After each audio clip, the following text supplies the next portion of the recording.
आज जो ये घुघुना मोड़ पर बाबा साहब की मूर्ति खंडित की गई है, ये क्यों, किसने, कैसे हुआ? इसमें जो है जो हमारे दुश्मन हैं, जिसको हम मनुवाद कहते हैं, वो कहीं ना कहीं समाज को पीड़ित करने का काम करता है। और जिसने खंडित करी थी, ये जो भी आदमी है, क्योंकि SC ST OBC माइनॉरिटी बाबा साहब ने सभी के लिए काम किया है। लेकिन जब बाबा साहब ने सबके लिए काम किया तो कुछ जो मनुवादी है वो विचारधारा उनकी संविधान के विपरीत चलती है।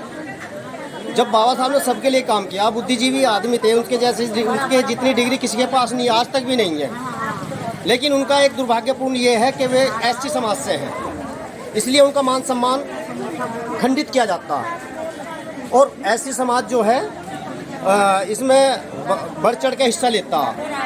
तो ये कई दिन से वीडियो चल रही थी। एक आदमी ने बाबा साहब के बारे में उल्टा सीधा भी कहा था, उसके लिए भी FIR दर्ज करती है यहाँ पर। और अब जो ये पकड़े गए CCTV कैमरे में आए हैं, तो ये जो हमारा जो यहाँ पे जो लोग पकड़े गए कौन लोग हैं, इनकी कुछ पहचान हुई? ये पहचान है, मतलब OBC समाज से है। अच्छा। तो मतलब मनुवादी समाज जो लोग हैं, अपने ही लोगों को अपने लोगों को देखो, ये जो मनुवाद है ये बड़ा सातिर और बड़ा जो क्या है ना, लोमड़ी का दिमाग, इसके अंदर लोमड़ी का दिमाग है। ये कभी सामने नहीं आता, कभी ब्राह्मण सामने नहीं आता।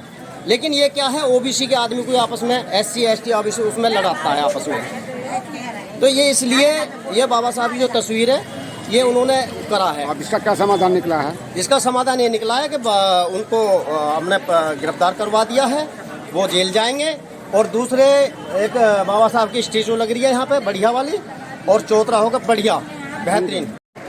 आज गाजियाबाद के घुघुना मोड़ पर परम पूज्य बौद्धसत बाबा साहब डॉक्टर अम्बेडकर की मूर्ति का तोड़ दिया गया, खंडित किया गया है। भीमराव अम्बेडकर जी की मूर्ति कुछ ऐसे तुच्छ लोगों ने तोड़ दी गई, जो लोग बाबा साहब को अपमानित दिन पर दिन करते रहते हैं और बहुजन समाज को दिन पर दिन गाली देते रहते हैं। तो हमारे साथ महिलाएं हैं, उनसे जानेंगे, क्योंकि सबसे ज़्यादा जो अधिकार बाबा साहब ने दिए हैं वो हमारी माता बहनों को अधिकार दिए हैं।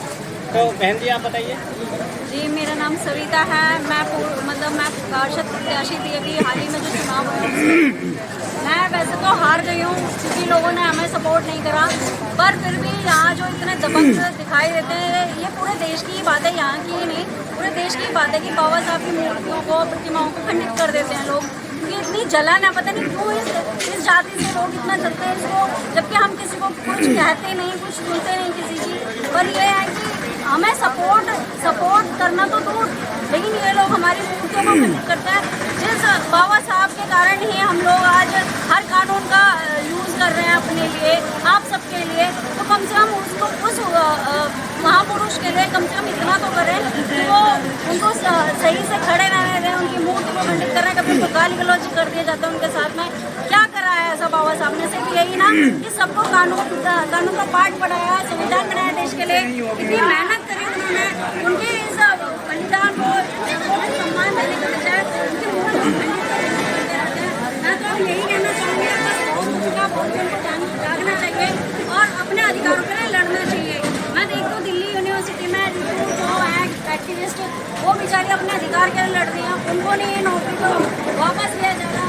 इतना जातिवाद देश में क्यों है? क्यों? मैं तो इस चीज़ से बहुत परेशान हूँ। मैं यही चाहती हूँ, अगर मुझे मौका मिला, मैं अपनी बिरादरी यानी कि जाटक समाज प्लस बाबा साहब के हर बतावे रास्ते पर चलते रही, हम जातिवाद को खत्म करना चाहेंगे पूरे जड़ से।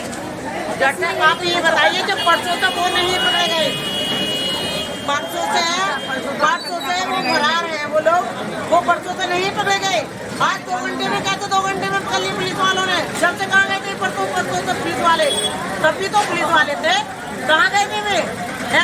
बाबा साहब की तस्वीर तोड़ी, हम तो सोचते हैं कि हम भी ऐसी मुँह तोड़ के दिखाए, मुँह तोड़ के बाप। आप बताओ, परसों से वो फरार